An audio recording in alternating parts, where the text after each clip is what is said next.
encontrar na Bíblia. Talvez seja difícil de encontrar Gênesis 1:1. Difícil de encontrar, né? Esse é facinho. Gênesis, capítulo 1, verso 1 em diante. Gostaria que você permanecesse com a Bíblia aberta no livro de Gênesis, aonde Deus, nesta noite, pela graça dEle, falará ao nosso coração. Gênesis, capítulo 1, verso 1 em diante. Diz-nos as Sagradas Escrituras: No princípio criou Deus os céus e a terra, porém, estava sem forma e vazia. Havia trevas sobre a face do abismo, e o Espírito de Deus pairava por sobre as águas. Disse Deus: haja luz, e houve luz. E viu Deus que a luz era boa, e fez separação entre luz e as trevas. Chamou Deus a luz dia, e as trevas noite. Houve tarde e manhã, o primeiro dia. E disse Deus: haja firmamento no meio das águas, e separação entre águas e águas.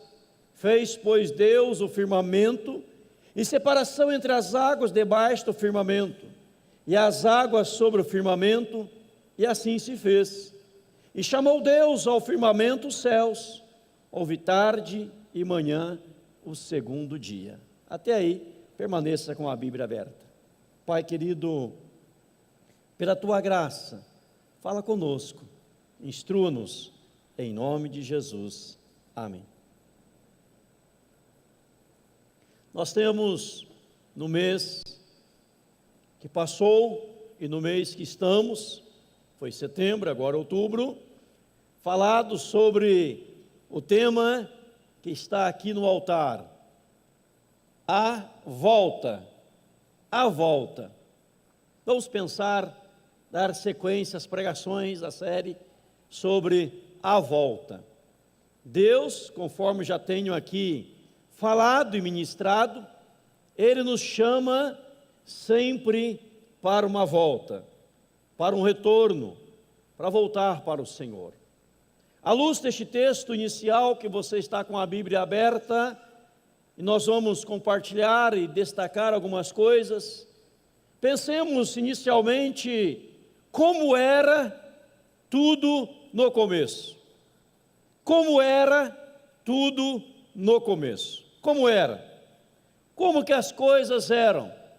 Nós lemos aqui na palavra do Senhor que no início de tudo, Deus, com o seu poder, Ele cria os céus e a terra.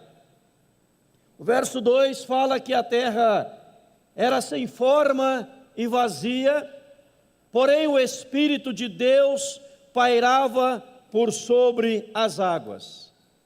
Depois, na sequência do texto, vai mostrar Deus criando os luzeiros, o sol para governar de dia, a lua para governar a noite.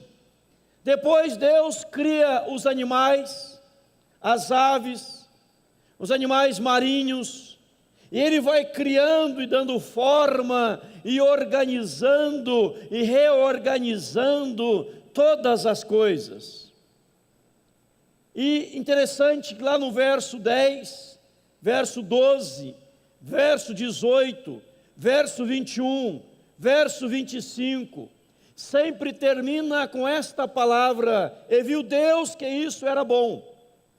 E viu Deus que isso era bom. Então, no princípio, na criação de Deus, pelo poder de Deus, tudo era bom. Nada era ruim, nada era prejudicial. Posso até dizer, tudo era excelente, maravilhoso. E aqui eu vejo esta graça amorosa de Deus para com você, para com a nossa vida, para conosco, quando Ele vai criando tudo, para depois, lá no sexto dia, no versículo 26, ele conversando com Jesus, conversando com o Espírito Santo lá no céu, ele diz assim: façamos o homem à nossa imagem, conforme a nossa semelhança. Tenha ele domínio sobre os peixes do mar, sobre as aves dos céus, sobre os animais domésticos, sobre a terra, toda a terra, sobre todos os répteis que rastejam pela terra. E o verso 27 diz: criou Deus, pois, o homem à sua imagem, e a imagem de Deus o criou, homem e mulher os criou. Veja aqui, amados, como era tudo no começo. Deus vai criando, Deus vai formando, e depois de organizar tudo 100%, Ele cria o homem e a mulher à sua imagem e semelhança. Se você olhar lá no versículo de número 31, no primeiro capítulo, vai dizer agora: e viu Deus tudo quanto fizera, e eis que era muito, muito bom. Era muito. Antes de criar o homem e a mulher, era bom. Antes de criar o ser humano, era bom. Após criar o homem e a mulher, tornou-se muito bom. E é interessante olhar para este texto, como era tudo no começo, porque Deus cria o homem e a mulher. Adão, o nome do primeiro homem, e Eva, o nome da primeira mulher. Deus não cria Adão e João, Eva e Maria. Deus cria Adão e Eva, homem e mulher. Graças à criação de Deus, de Adão e Eva, por Adão ser homem de verdade e Eva mulher de verdade, que você e eu estamos aqui nesta noite. Se Adão fosse gay, fosse homossexual, fosse outra coisa, outra aberração da natureza, nós não estaríamos aqui nesta noite. Deus, na sua graça, Ele cria um homem e uma mulher.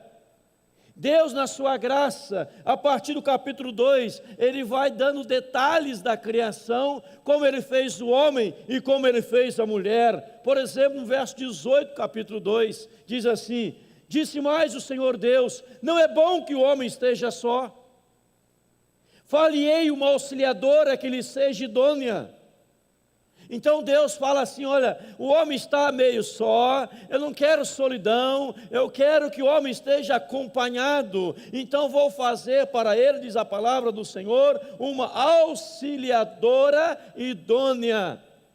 E Deus manda Adão dormir, Adão dorme, um pesado sono sobre Adão, diz o verso 18 até o verso 24, e ele cria então mulher, e no verso 23 ele fala: esta afinal é osso dos meus ossos, carne da minha carne, chamar-se-á varoa, por quando o varão foi tomada. Por isso deixa o homem pai e mãe, e se une à sua mulher, tornando-se os dois uma só carne. O homem deixa pai e mãe, porque o relacionamento familiar é pai e mãe, onde gerou filho e filhas, e o filho sai de casa para unir com uma mulher, e não para unir com um homem. A mulher sai de casa, não para unir com outra mulher, mas para unir com um homem, porque o casamento diante de Deus, ele é heterossexual, é o entre o homem e uma mulher, ele é monogâmico, um homem e uma mulher, ele é monossomático, os dois formam uma só carne, não são duas carnes, uma só carne, e ele é indissolúvel, está aqui na criação de Deus. Então veja como era tudo no começo, tudo criado pelo poder de Deus, tudo era bom, o sol era bom, a lua era boa, os animais eram excelentes, as aves, toda a forma que Deus deu ao universo era bom, mas era incompleto sem o homem e a mulher. E quando Deus nos cria a sua imagem, a sua semelhança, Ele acrescenta, como eu disse, repito esta palavrinha, era muito, muito bom. Tudo ali no centro da vontade de Deus. Se você olhar no capítulo 3, No versículo 8 diz assim: quando ouviram a voz do Senhor Deus que andava no jardim pela viração do dia. Essa é a primeira parte do texto. Eu fico imaginando, e nós podemos imaginar juntos, Adão, sua esposa Eva, o casal formado por Deus, a mulher sendo auxiliadora do marido, a mulher sendo idônea, e o marido também um homem cheio da graça e do poder de Deus, caminhando juntos, conversando juntos, discutindo juntos, discussão boa, evidente. E na viração do dia, Deus chegava, como o pai chega para falar com os seus filhos, e dizia assim: meu filho, como foi o seu dia? E Adão dizia: Senhor, o dia hoje foi maravilhoso. E Eva confirmava: realmente foi um dia extraordinário. Hoje eu continuei a dar nome à bicharada. E parecia um bicho lá de pescoço comprido, eu dei o nome de girafa, que até que parecia uma girafa. Eu dei o nome de girafa. Veio lá um outro bicho, deu o nome de elefante. Aí veio o cavalo, a égua, a mula, e por aí foi, e vai. E conversando com Deus. E Eva naquela comunhão com seu esposo, o esposo com a esposa, ambos em comunhão com Deus, ambos andando e passeando no jardim de Deus, jardim preparado pelo poder de Deus, jardim preparado pela majestade de Deus, para o desfrutar do primeiro casal. Se nós olharmos na palavra do Senhor nosso Deus, vai dizer aí de modo bem categórico, bem nítido, que Deus, Ele dá toda a terra, todos os animais, tudo para o homem governar, segundo o verso 26, depois o 28, para que houvesse multiplicação, encher a terra toda, ou seja, eles dominavam toda a terra, tinham poder sobre todos os animais, tinham liberdade extraordinária, porque vivia a mais perfeita comunhão, intimidade com Deus. Como era no começo? Podemos resumir dizendo que era extraordinário, era surpreendente, era maravilhoso. Quem sabe os primeiros pais esperavam, até com uma certa expectativa, guardando as experiências do dia a dia, guardando na memória atos memoráveis, para poder relatá-los a Deus, o Pai, no final daquele dia. Porque Deus tinha prazer em falar com os seus tinham prazer em ouvir a voz de Deus. Não havia ali impureza, não havia pecado, não havia sujeira, não havia lamaçal, não havia tristeza, não havia excesso de trabalho, não havia excesso de dores, não havia preocupações nenhuma, porque todo o jardim de Deus estava à disposição de Adão e de Eva. Assim era no começo. A segunda pergunta que eu faço ao texto: o que aconteceu? O que aconteceu? Que tudo isso se perdeu. O que houve? O que aconteceu? Veja comigo no capítulo 3, verso 1 em diante. Mas a serpente, mais sagaz que todos os animais selváticos que o homem tinha feito, disse à mulher: é assim que Deus disse: não comereis de toda árvore do jardim? Respondeu-lhe a mulher: do fruto das árvores do jardim podemos comer, mas do fruto da árvore que está no meio do jardim, disse Deus, dele não comereis, nem tocareis nele, para que não morrais. Então a serpente disse à mulher: é certo que não morrereis. O que aconteceu? Se você ler comigo capítulo 2, pode ouvir a leitura, no versículo 16, diz assim: e o Senhor Deus lhes deu esta ordem. Qual era a ordem?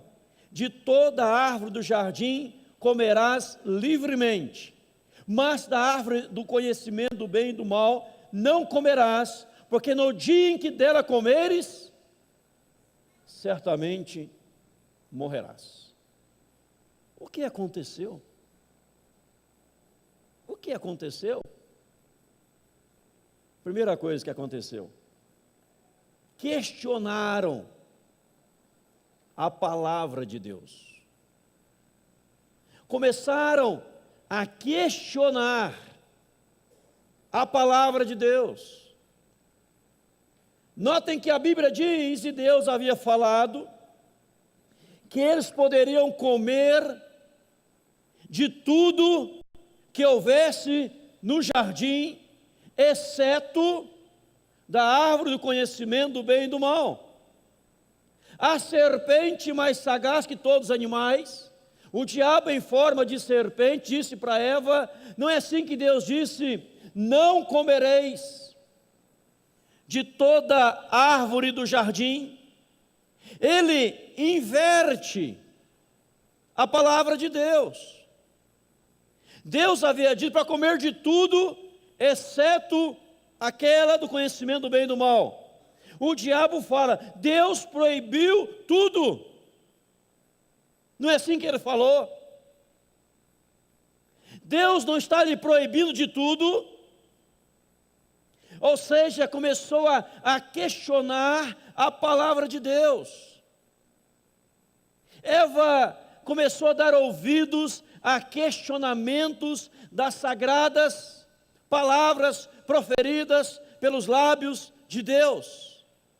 Quando nós começamos a questionar o que está escrito, o que Deus disse, nós começamos a dar o primeiro passo da queda, o primeiro passo do abandono, o primeiro passo do distanciamento de Deus.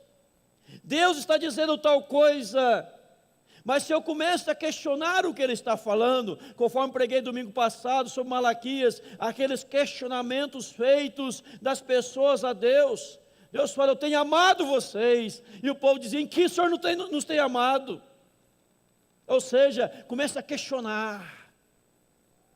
Cuidado, meu irmão, minha irmã, o diabo é perito em nos levar ao questionamento da palavra de Deus, a dizer: será que realmente isso é verdade? Será realmente que procede conforme diz as Sagradas Escrituras? Será que não há aqui alguma mitologia? Será que não há aqui algum mito? Será que a intenção de Deus não foi dizer outra coisa? Irmãos, a Bíblia, ela se auto-interpreta. A Bíblia interpreta a si mesma, e quando nós lemos ela de Gênesis ao Apocalipse, ela mesma vai se interpretando, e nós vamos crescendo no conhecimento maravilhoso da palavra de Deus, em nome de Jesus.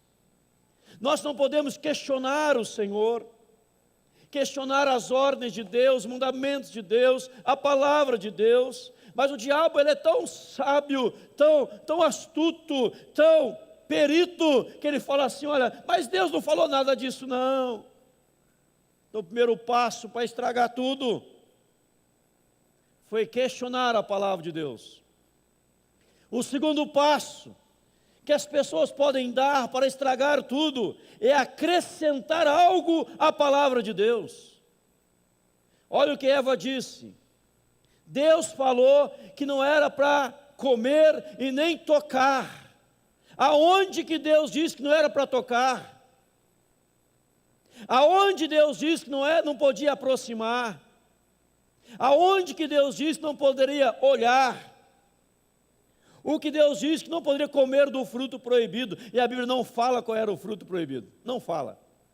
Só era a árvore do conhecimento do bem e do mal. Agora Eva começa a acrescentar uma palavra, a palavra de Deus. Deus diz assim, ó, que não podia tocar no fruto, não podia tocar no fruto que está no jardim de Deus, no meio do jardim. Não comereis, nem tocareis nele, para que não morrais. Ela acrescenta algo. A palavra de Deus nós não podemos acrescentar nem tirar. A palavra de Deus tem que ser aceita tal como ela é. A Bíblia diz, ai daquele que acrescentar ou tirar um i ou um tio da palavra do Senhor. Porque a palavra do Senhor tem que ser vivida na integridade tal como ela é, sem acrescentar, sem tirar nada, em nome de Jesus. Amém, irmão? Agora, quando eu começo a questionar a palavra de Deus, quando eu dou outro passo acrescentando algo à palavra de Deus, eu começo agora a tirar Deus do foco e colocar a minha pessoa em foco. Veja aí a palavra do Senhor no verso 6. Vendo a mulher que a árvore era boa para se comer, agradável aos olhos, e árvore desejável para dar entendimento, tomou-lhe do fruto e comeu, e deu também ao marido, e ele comeu. Olha aí, amado. Vendo a mulher que a árvore era boa, agradável, desejável, o que aconteceu agora? Por ter questionado a palavra de Deus, por ter acrescentado algo à palavra de Deus, agora ela começa a estabelecer e a colocar a sua vontade acima da vontade de Deus. Ora, isto aqui é bom, isto aqui é desejável, isto aqui é agradável aos olhos e ao coração, então eu quero. Em momento algum Eva disse assim, mas Deus proibiu, mas Deus disse não. Ela não queria mais saber da vontade de Deus, ela queria agora saciar os seus olhos, o seu apetite, a sua mentalidade, a sua vontade.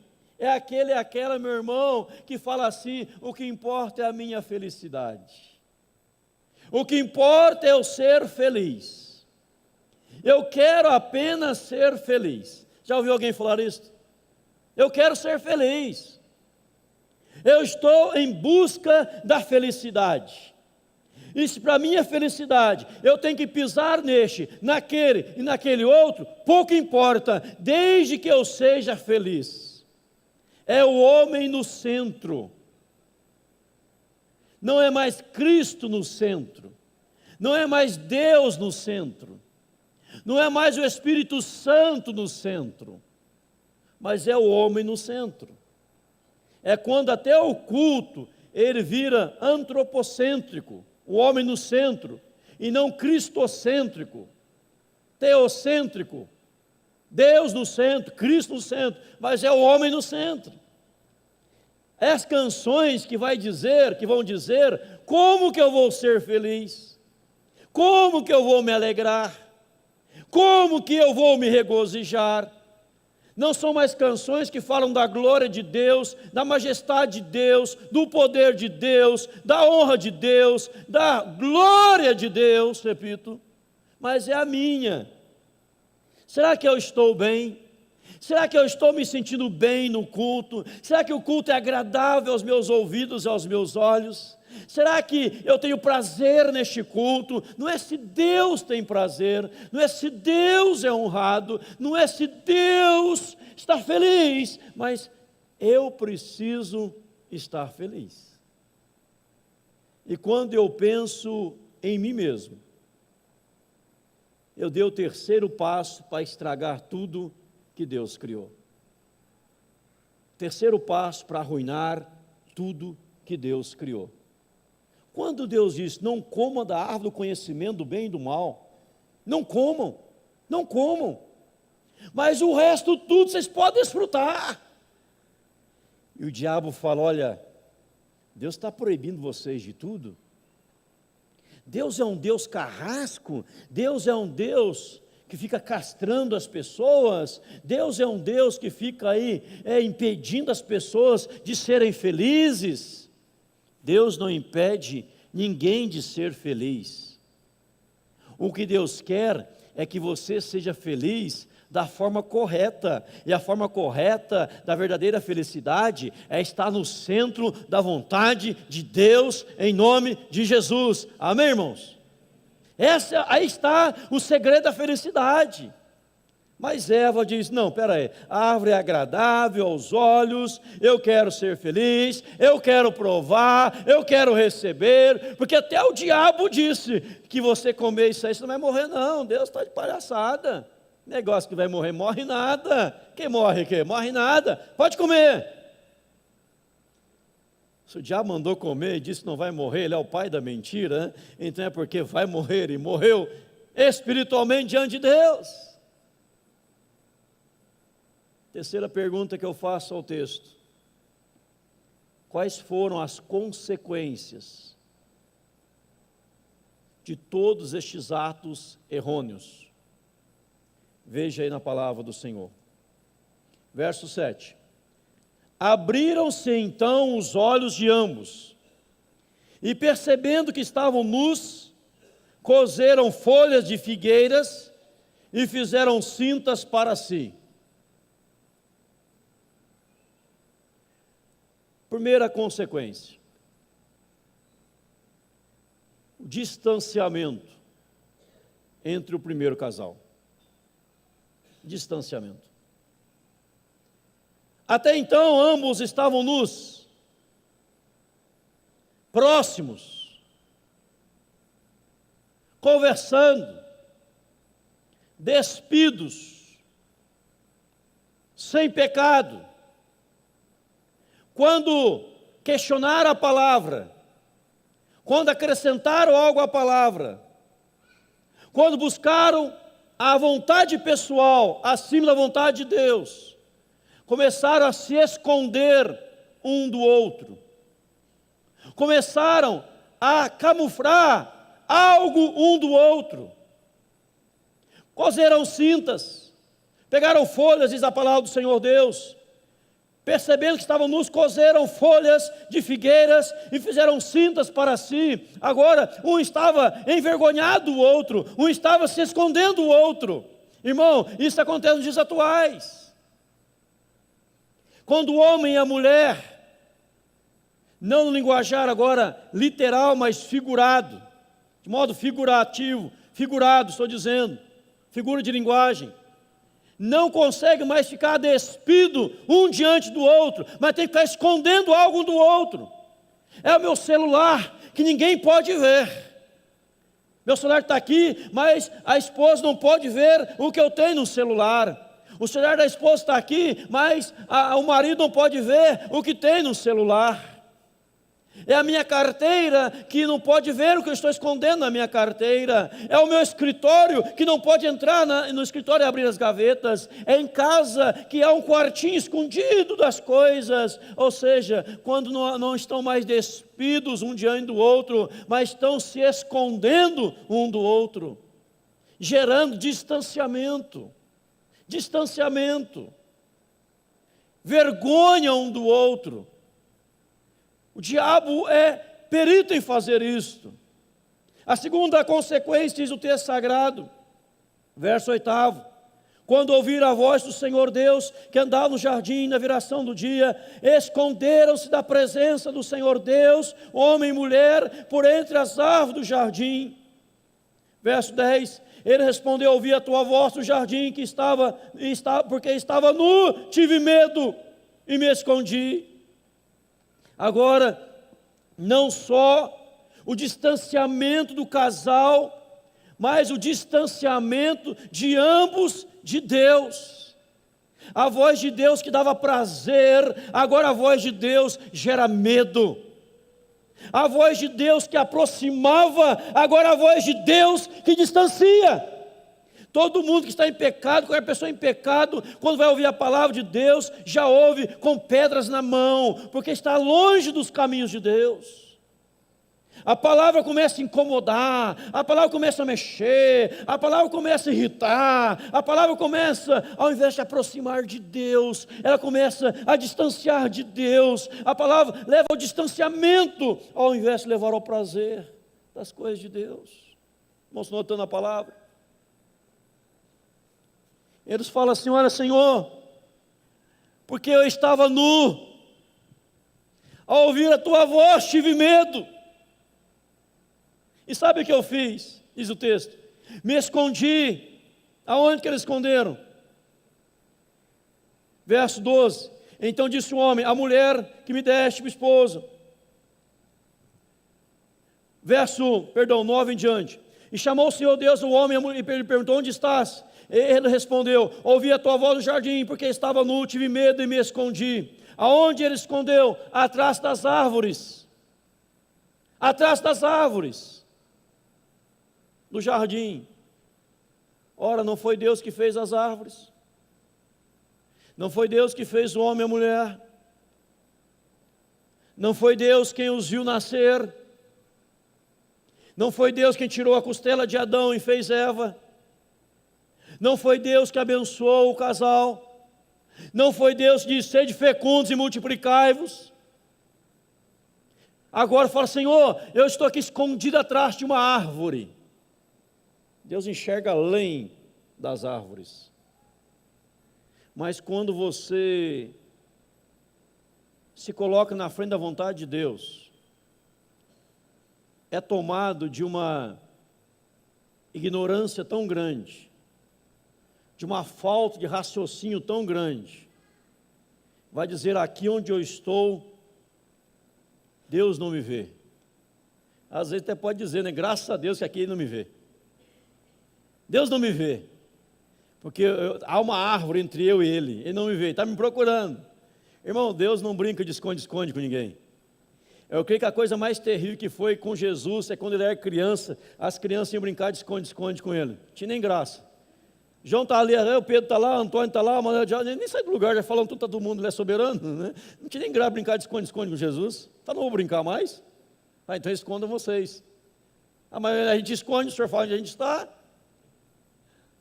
Irmãos, quando você se coloca na frente da vontade de Deus, você perde o raciocínio lógico, porque a sua mente é trancada, bloqueada pela ação maligna, e você acha que Deus não está vendo, e Deus vê todas as coisas em nome de Jesus. Amém, irmãos? Deus vê tudo.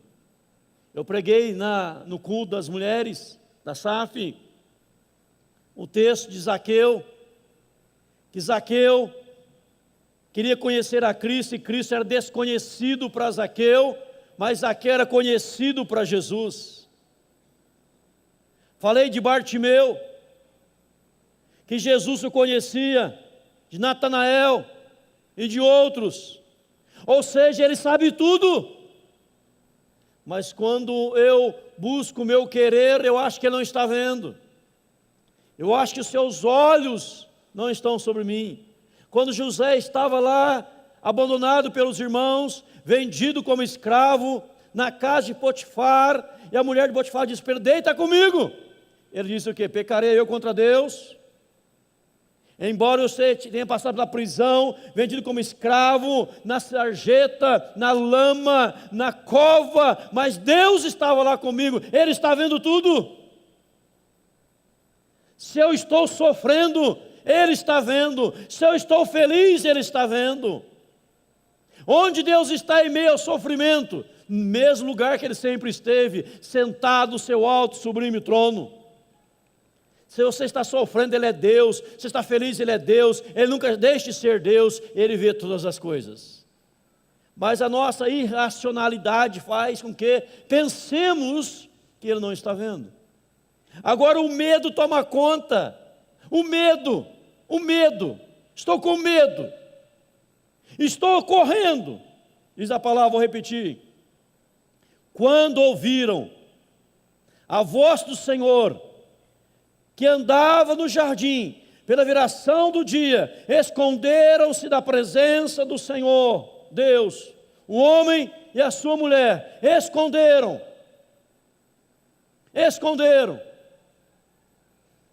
Quem sabe você que me ouve nessa noite, está escondendo a presença de Deus, está querendo se esconder. Categoricamente ele fala assim: para onde fugirei da tua face? Salmo 139, 136, se eu subo aos céus, 139, né? 139, se eu subo aos céus, lá estás. Se eu faço a minha cama no mais profundo abismo, lá estás também. Aí ele chega à seguinte conclusão: sonda-me, ó Deus, e conhece o meu coração, prova-me e conhece meus sentimentos, meus caminhos, vê se há em mim algum caminho mau e guia-me pelo caminho eterno. Já como não tem como se esconder do Senhor, eu me rendo ao Senhor.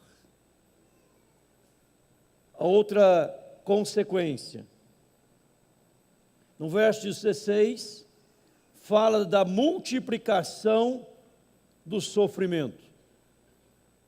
Multiplicarei sobremodo os sofrimentos da tua gravidez. No verso 17, maldita é a terra por tua causa, em fadigas obterás dela o sustento. A terra foi amaldiçoada, o sofrimento aumentou, a fadiga aumentou, a multiplicação sobremodo dos sofrimentos, não só da gravidez, mas em todas as áreas, pelo distanciamento de Deus. Aí você pergunta: mas pastor, por que de tudo isso? Porque questionaram a ordem de Deus, acrescentaram algo à palavra de Deus, acrescentaram, não só questionaram, mas colocou o seu eu na frente da vontade de Deus. Eu quero é ser feliz. Não, eu quero é glorificar a Deus, pois se eu glorifico a Deus, Ele me faz feliz. Outra consequência, verso 24, expulso o homem foi expulso. Sabe o que é essa consequência? Você perder tudo do bom e do melhor que Deus criou e reservou para você. É a perda de tudo e do melhor que o Senhor havia criado para o desfrutar do homem e da mulher. Agora, homem e mulher, distante um do outro, sempre em choque, brigando, discutindo um com o outro, escondendo uma coisa e outra do outro, escondendo-se de Deus, com medo de ouvir Deus, com medo da palavra de Deus, com medo de ser confrontado pela palavra, sempre fugindo, e expulso, distante do bom e do melhor de Deus. Deus até colocou ali querubins para cuidar o jardim. E este texto comentei em outra pregação. Expulso. Aí você pergunta: mas pastor, o que precisa fazer então? O que eu preciso fazer para que haja volta? Quero que você abra só num texto, né? Apocalipse capítulo 2. Eu preciso ir para este texto, pois este texto vai concluir a mensagem. Apocalipse capítulo 2, eu preciso ler este texto com você. Apocalipse capítulo 2, verso 5. Lembra-te, pois, de onde caíste, arrepende-te e volta à prática das primeiras obras. E se não, venho a ti e moverei do seu lugar o teu candeeiro, caso não te arrependas. Tens contudo em teu favor, verso 7, quem tens ouvidos ouça o que o Espírito diz às igrejas. Ao vencedor dar-lhe-ei que se alimente da árvore da vida, que se encontra no paraíso de Deus. O que tem que fazer? Só o verso 5 me interessa nesse momento. Lembra-te, pois, de onde caíste. Eu preciso lembrar, eu preciso trazer à minha memória, quando foi que eu passei a duvidar da palavra, ou acrescentar algo à palavra, ou colocar a minha vontade, meus sentimentos, minhas emoções, meus apetites, todo o meu querer acima da palavra. Quando foi isso? Eu preciso lembrar. Segundo, arrependa-te, arrependa-te.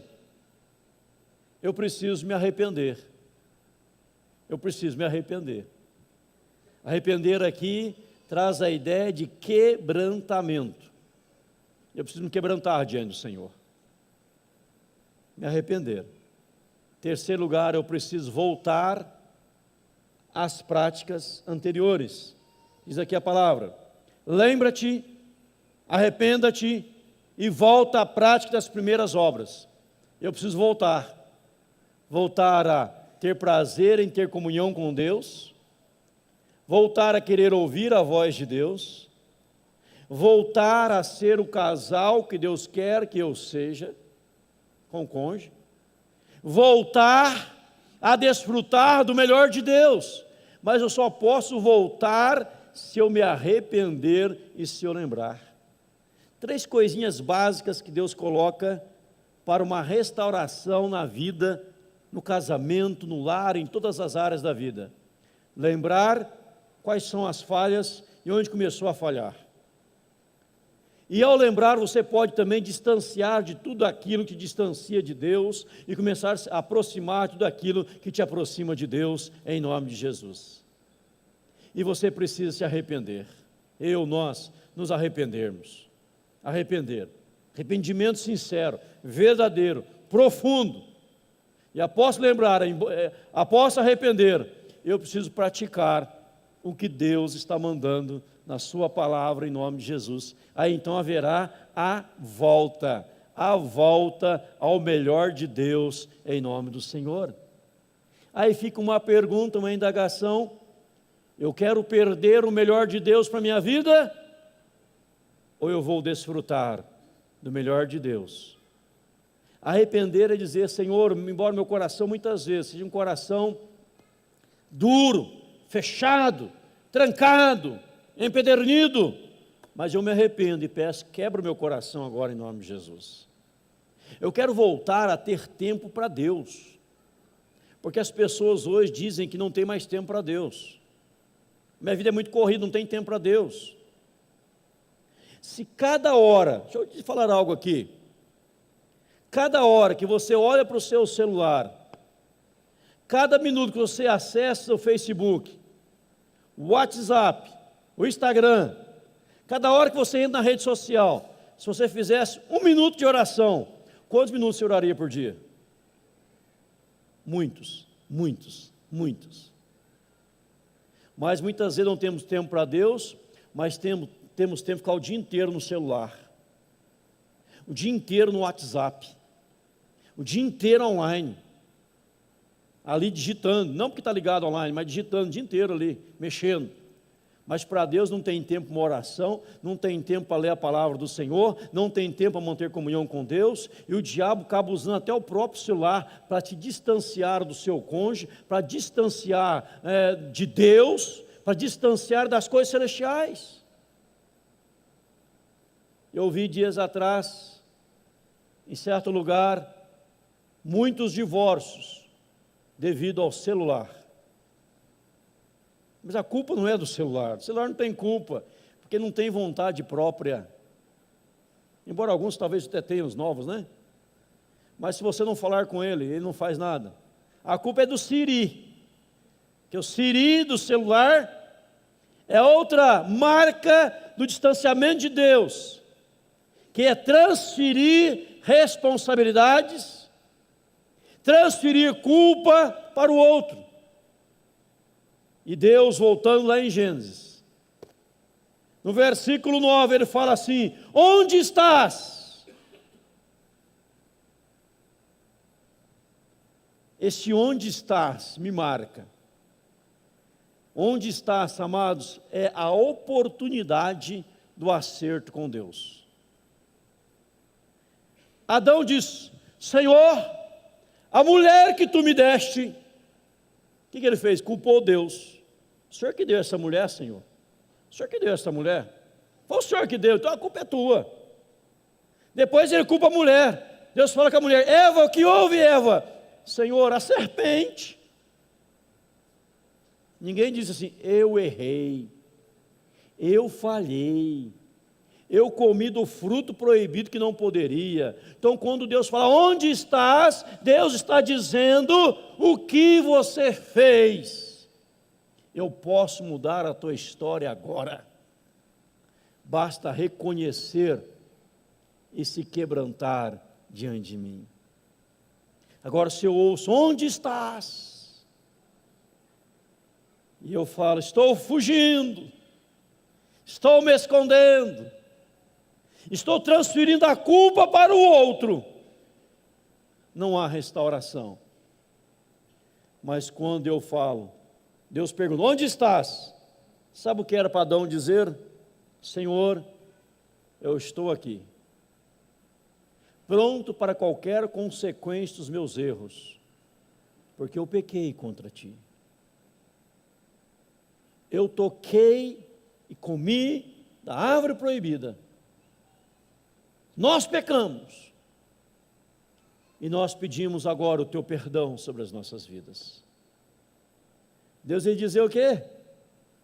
Filho, filha, está perdoado. Vai, não peques mais. Continue a desfrutar do meu jardim.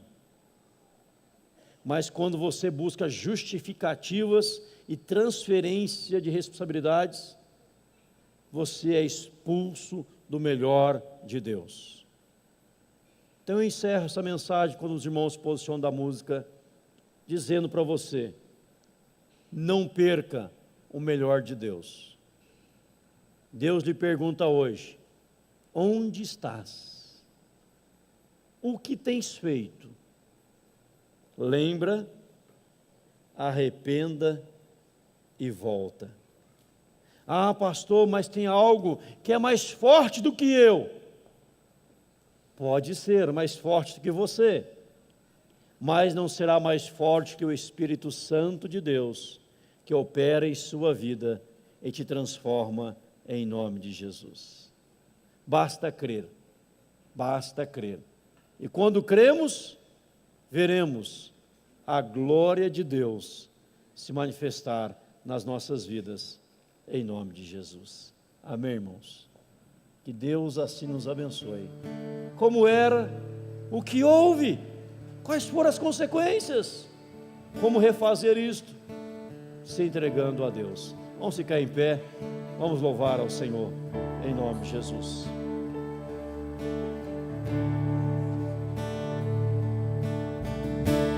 Toma-me, rendido estou ao pé da cruz, me encontrei, o que tenho te entrego, ó Deus.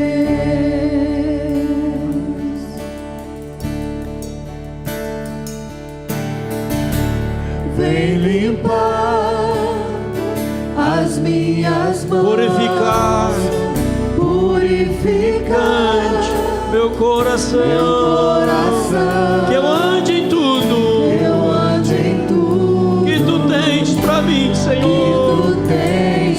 Não importa a tua vontade não serve para nada, é a vontade de Deus. Deus tem o melhor para a sua vida, renda-se a Ele, rendido estou, renda-se à vontade de Deus para a sua vida. Ele restaura, Ele reaproxima, Ele cura, Ele sara, Ele renova, Ele te enche de esperança. E tu és meu, diga para Ele cantando. Jesus.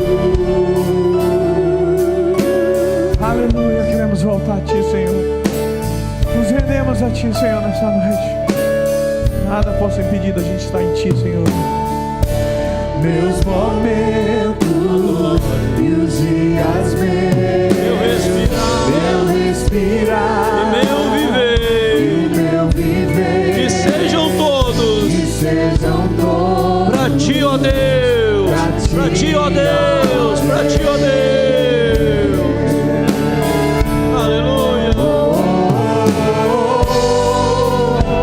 Eis-me aqui, Rendido estou, eu sou teu e tu és meu. eu sou teu, Tu és meu, Senhor, tu és meu, Senhor. Adora, igreja.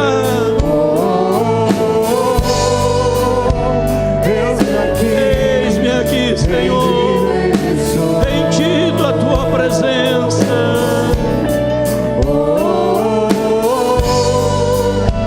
eu sou teu e tu és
Nós cantamos, queridos, minha vida, eis-me aqui, rendido estou. Você renda-se a Jesus. eu Sou teu e tu és meu. Jesus, Jesus, Jesus, Jesus, Jesus, Jesus, Jesus. Oh, eu sou teu e tu és meu.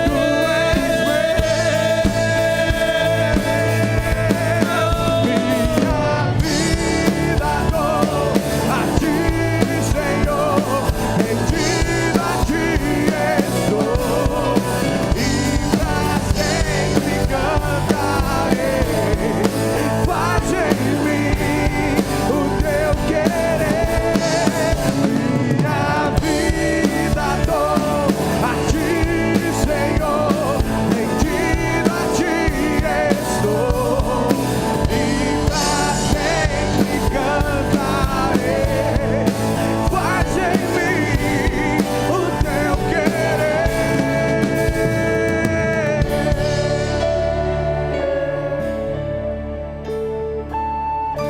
Deus te quer. Irmãos, ouça o que eu vou dizer, ouça o que eu vou falar. Aquela árvore do conhecimento do bem e do mal, quando Eva olhou para ela, diz a Bíblia que ela era agradável.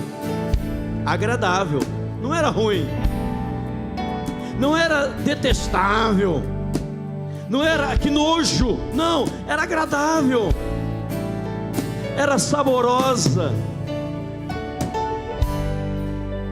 os olhos brilhavam. Ela comeu algo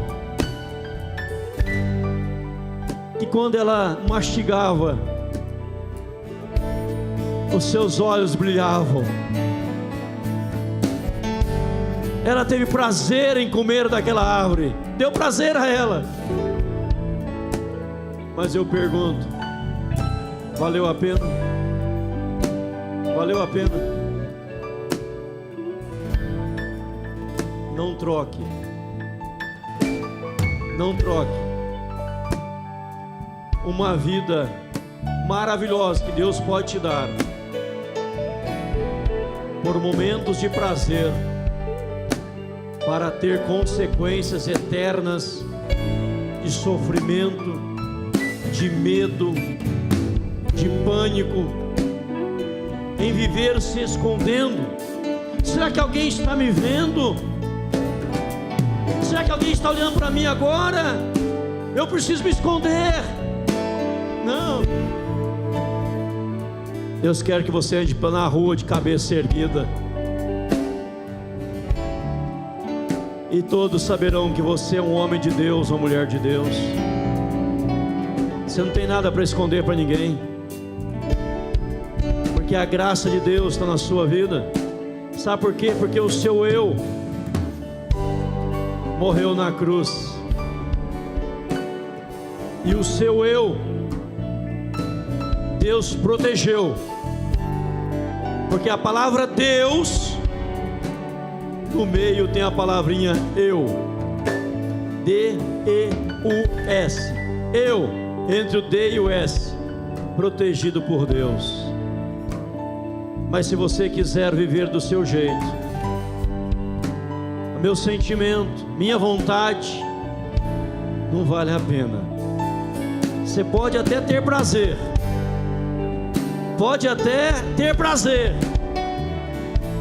mas o sofrimento será tão grande, tão grande, tão grande. Você vai dizer, não valeu a pena, não valeu a pena, não valeu a pena. Foram segundos de prazer para uma vida de desgraça, longe da presença do Senhor. Nós cantamos essa linda canção. Coloca a última expressão da música para mim ali, Rodrigo, no telão.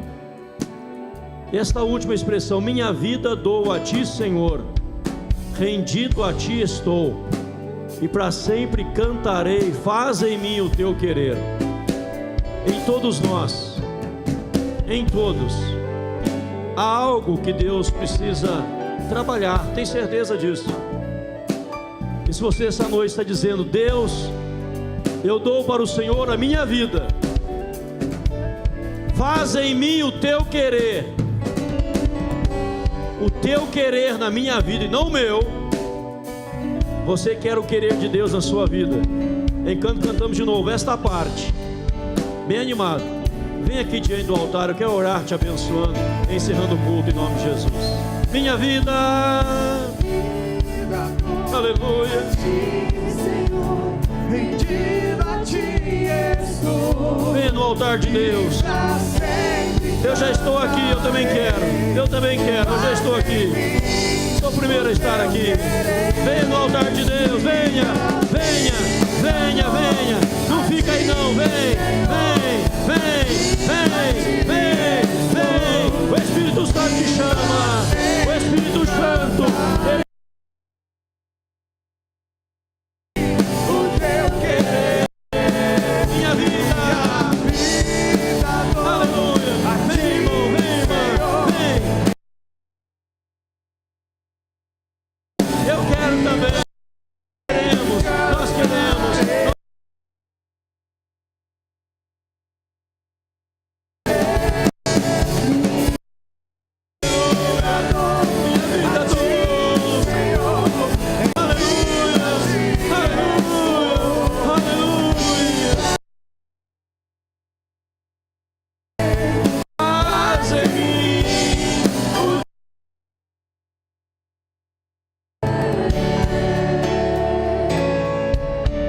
Senhor meu Deus e meu amado Pai, há aqui uma multidão diante do teu altar, que está dizendo nesta noite, Deus, faz em mim o teu querer, a minha vida eu te dou, Pai. Nós fazemos morrer os nossos sentimentos e as nossas vontades, e nos submetemos, ó Deus, à vontade do Senhor, e nos submetemos ao querer do Senhor. Não vamos viver escondendo, fugindo, distanciando, não. Vamos ter prazer na Tua palavra, vamos ter prazer em ouvir a Tua voz, em nos prostrarmos diante do Senhor e adorá-lo na beleza da Tua santidade. Louvado seja o Teu nome, Pai. Abençoa, Senhor, esses amados que diante do Teu altar eles estão renunciando às suas vontades, pedindo tão somente a vontade do Senhor. Que o Espírito Santo os preencha com unção, com graça, com bênção, Senhor, em nome de Jesus. Abençoe-os, ó Pai, poderosamente, em nome de Jesus. Agora, que a graça do Senhor Jesus Cristo, maravilhoso, eterno amor de Deus nosso Pai, a comunhão e as consolações do Espírito Santo repouse sobre todos os queridos, hoje, agora e para todos sempre, em nome de Jesus. Amém, Senhor. Vamos aplaudir o Senhor. Glória a Deus, glória a Deus, glória a Deus. Dê um abraço, está ao seu lado. Boa semana, Deus abençoe. Marcelo, de volta ao louvor. Deus abençoe, Marcelo. De volta à música. Doutor João Pereira, Deus abençoe. Irmão João Pereira, louvado seja Deus pela sua vida. Deus abençoe, em nome de Jesus. Glória a Deus, glória a Deus.